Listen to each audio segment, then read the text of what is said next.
Saya Tifal Solesa melanjutkan Kompas Petang, Saudara. Presiden ke-7 Indonesia Joko Widodo merespons dirinya masuk dalam daftar tokoh terkorup dunia yang dirilis Organized Crime and Corruption Reporting Project atau OCCRP.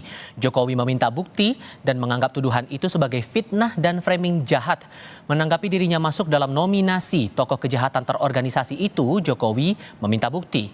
Ia mengaku saat ini banyak fitnah yang mengarah pada dirinya. Ditanya soal muatan politis di balik nominasi itu, Jokowi bilang pihak-pihak tertentu bisa memanfaatkan kendaraan apapun termasuk partai, ormas maupun lembaga swadaya masyarakat atau NGO untuk membuat framing jahat. Yang dikorupsi apa? Ya dibuktikan. Banyak sekali fitnah, banyak sekali framing jahat, banyak sekali tuduhan-tuduhan tanpa ada bukti. Itu yang terjadi sekarang kan. Jadi menurut Bapak itu muatan politis? Ya ditanyakan aja. Tanyakan aja, orang bisa memakai kendaraan apapun lah.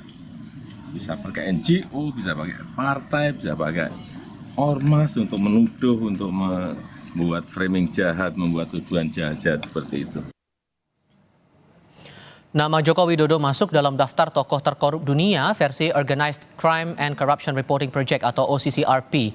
Meski lembaga itu menobatkan Bashar al-Assad sebagai tokoh dunia paling korup, OCCRP sempat merilis mantan Presiden Indonesia Joko Widodo masuk dalam nominasi tokoh terkorup dunia bersama Presiden Kenya William Ruto, kemudian Presiden Nigeria Bola Ahmed Tinubu, mantan Perdana Menteri Bangladesh Sheikh Hasina, dan pengusaha India Gautam Adani.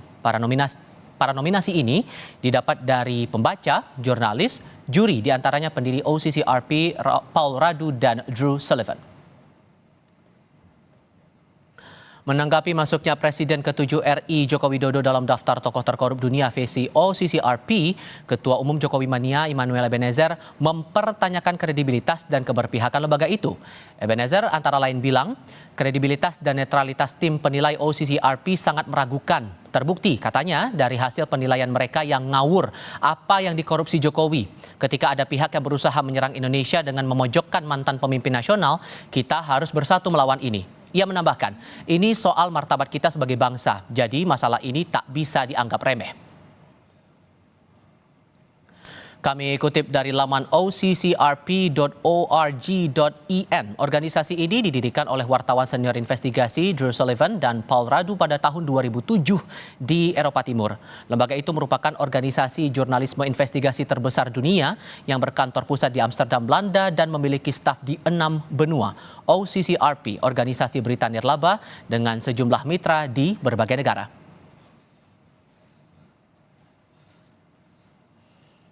Kami bahas lebih lanjut soal nama Joko Widodo yang masuk nominasi tokoh terkorup dunia versi OCCRP bersama sejumlah narasumber yang terhubung lewat sambungan dalam jaringan. Sudah bergabung saat ini Ketua Umum Jokowi Mania Immanuel Ebenezer dan Dewan Pengurus Transparency International Indonesia atau TII Bivitri Susanti. Selamat sore semuanya, apa kabar?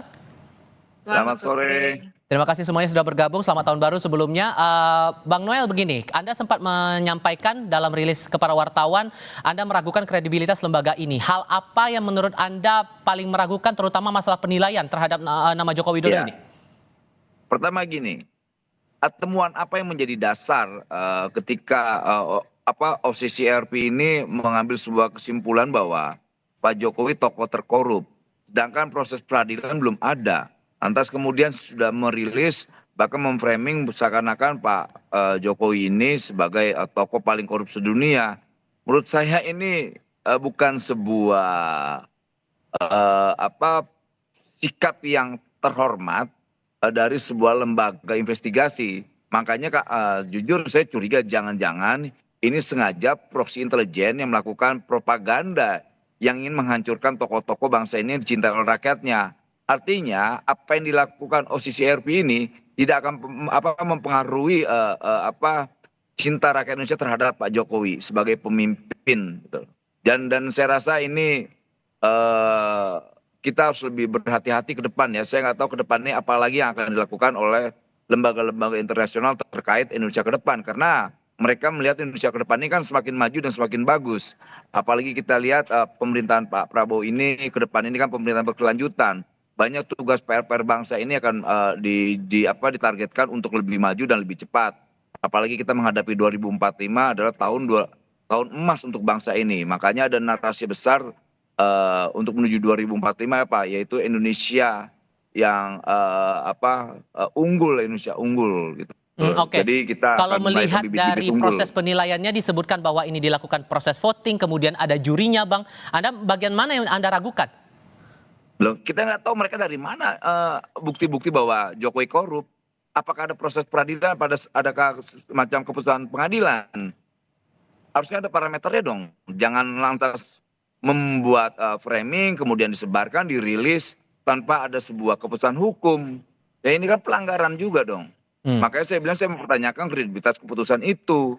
Dasarnya apa gitu loh. Kalau dasarnya opini, ya siapapun bisa melakukan opini. Akhirnya saya bilang ini bukan sebuah opini jahat saja, tapi ini propaganda yang merusak sengaja diciptakan oleh lembaga investigasi. Dan lembaga investigasi ini juga bisa kita paham sekali ya kerja-kerja intelijen internasional dalam merusak tokoh-tokoh bangsa Oke. di manapun ya, di negara manapun. Oke, silakan Mbak Mereka Fitri aja sebagai menciptakan opini. Oke, Mbak Fitri sebagai rekannya DTI ini kan rekanannya dari OCCRP ini. Jadi kalau pertanyaannya Bang Noel tadi indikatornya apa? Ngejelasinnya gimana tuh?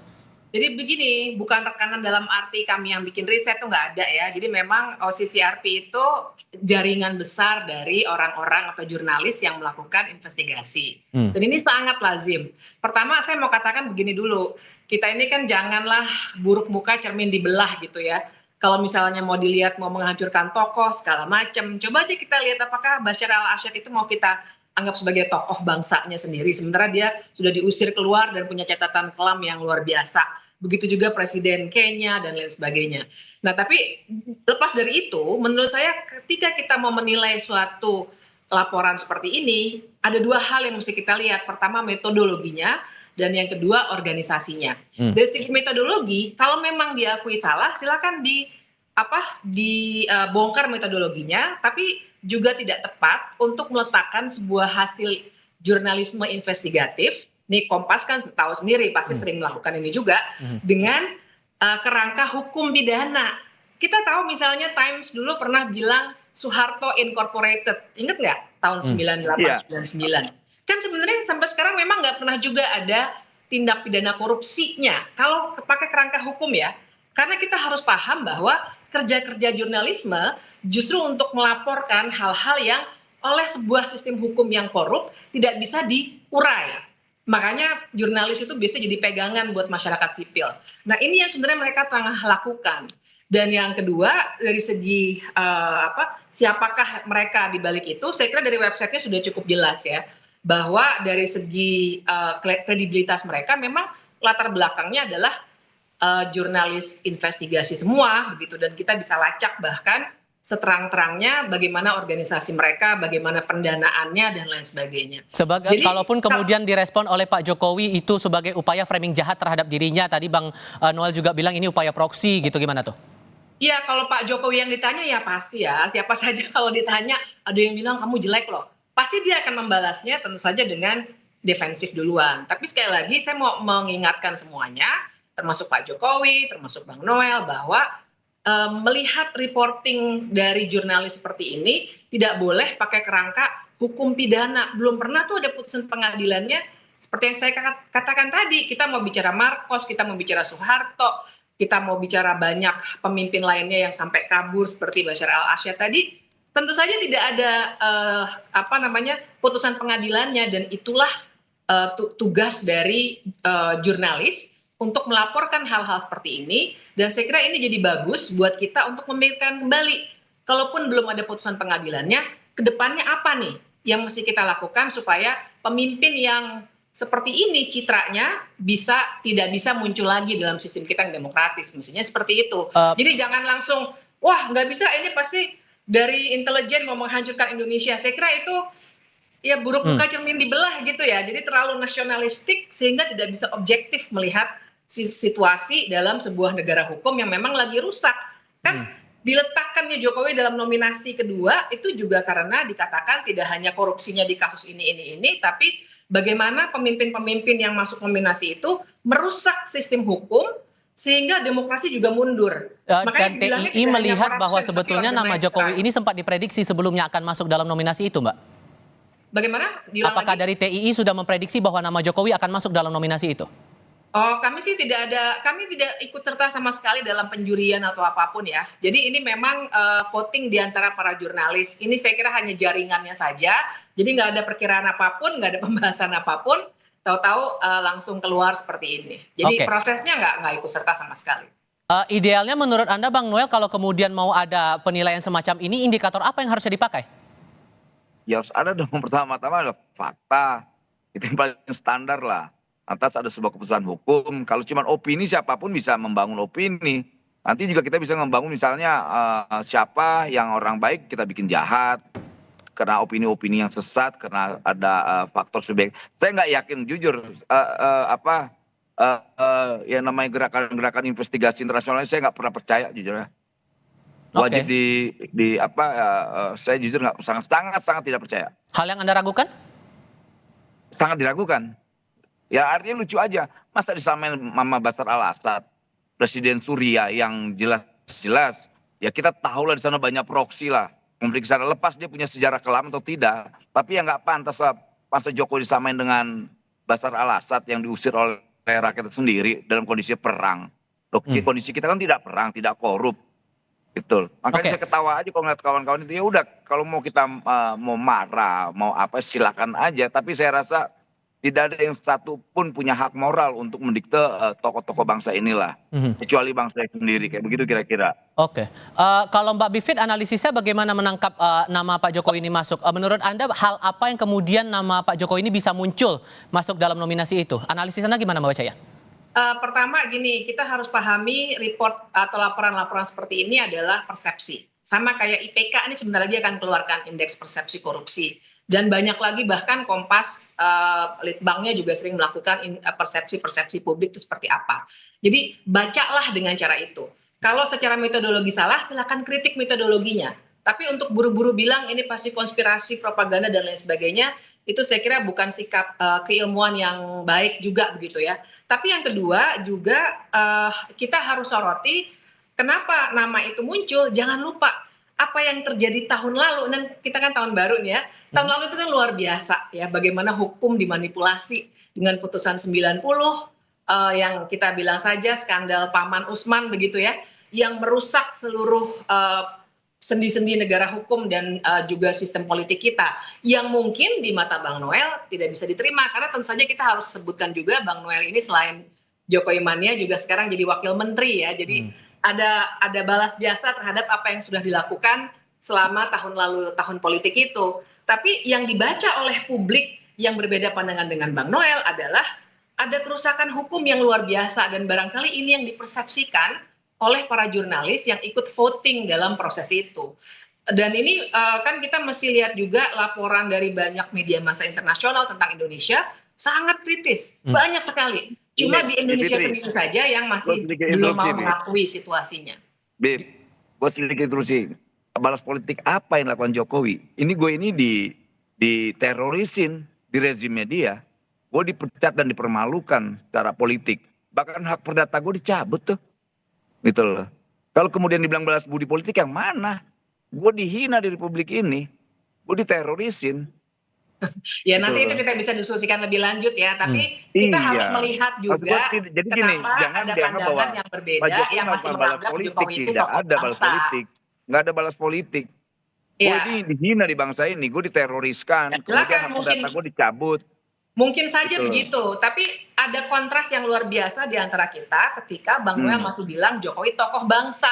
Sementara banyak sekali pandangan di publik yang bukan bagian dari rezim yang mengatakan ini loh dosa-dosa Jokowi seperti ini, ya, terutama pada pemilu kemarin. Dan tidak ada yang sedikit pun gue melarang atau menyangga apa yang disampaikan kawan-kawan. Ya nggak apa-apa, itu hak kritik kawan-kawan, itu hak demokrasi kawan-kawan untuk menyampaikan pandangan politiknya, pandangan kritisnya, dan kita tidak larang. Tapi kemudian ada ofensif dari luar didasari oleh persepsi, kemudian investigasi yang nggak mendasar, yang itu membuat kita sebetulnya nggak bisa. Apa yang dilakukan itu serangan terhadap bangsa ini, bukan terhadap Jokowi menurut saya. Dan jangan sampai kita proksi-proksi luar ini malah bisa mempengaruhi opini, membuat narasi-narasi yang menurut saya malah menyesatkan kita sebagai warga bangsa gitu loh, Fit. Kalau kemudian diungkit begini, karena belum lama ini sebelum siaran ini Bang, ICW sempat menyampaikan juga pandangan mereka atas nama Jokowi masuk dalam nominasi itu. Salah satunya adalah upaya pelemahan KPK lewat revisi undang-undang. Menurut Anda beralasan nggak itu? Nah itu bagus.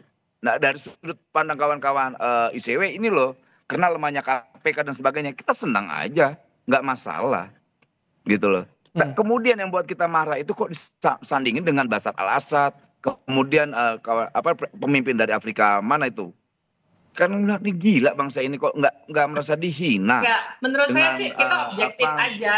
Saya tidak punya nasionalisme sempit ya. Menurut saya kita objektif aja. Mereka tidak menjelek-jelekan bangsa ini. Mereka sedang menyoroti bahwa ada seorang tokoh yang dianggap luar biasa di Indonesia, tapi sebenarnya dia punya dosa-dosa yang sebenarnya perlu dibongkar oleh para jurnalis investigasi ini, yang pengadilan tidak mampu juga membongkarnya karena bahkan dalam banyak kasus pengadilannya justru sudah terkooptasi seperti waktu putusan 90 itu keluar. Situasinya harus dibaca seperti itu, jadi jangan dengan kacamata nasionalisme yang sempit.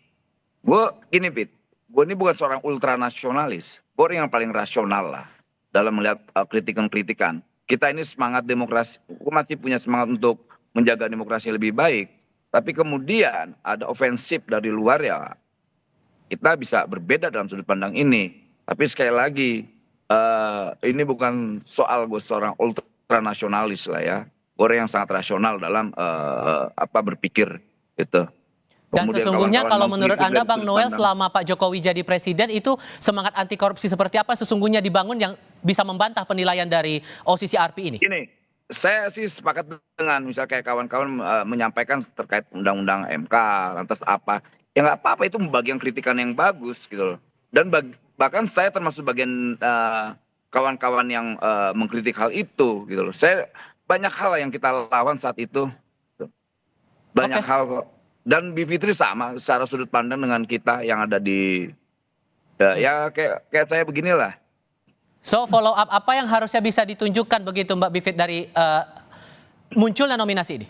Ya, menurut saya sih ini bagus untuk, namanya juga wartawan ya, jurnalis investigasi itu kan sebenarnya kumpulan wartawan yang kerjanya memang melakukan hal-hal yang sifatnya mendalami suatu perkara. Jadi dengan itu maka apa yang mereka sudah lontarkan bagus sekali kalau misalnya ditindaklanjuti. Baik oleh jurnalis di Indonesia sendiri seperti yang dilakukan Kompas sekarang, Kompas TV, maupun oleh para penegak hukum kita. Misalnya dikatakan, oh itu salah, ya silahkan buktikan kalau misalnya itu semuanya salah gitu. Tapi ada yang benar di bagian mana. Jadi follow up ini yang menurut saya diperlukan, karena kan diskusi soal kesalahan-kesalahan Jokowi itu sudah banyak ya. Waktu itu ada Mahkamah Rakyat juga, kemudian demonstrasi juga banyak sekali, guru-guru besar juga sudah menyatakan. Jadi ini yang harus dilihat dalam kacamata yang lebih luas. Oke, Bang Noel, Mbak Bivitri, terima kasih banyak sudah mau berdiskusi bersama kami. Selamat tahun baru, sehat selalu semuanya ya. Selamat sore. Terima kasih. Terima kasih.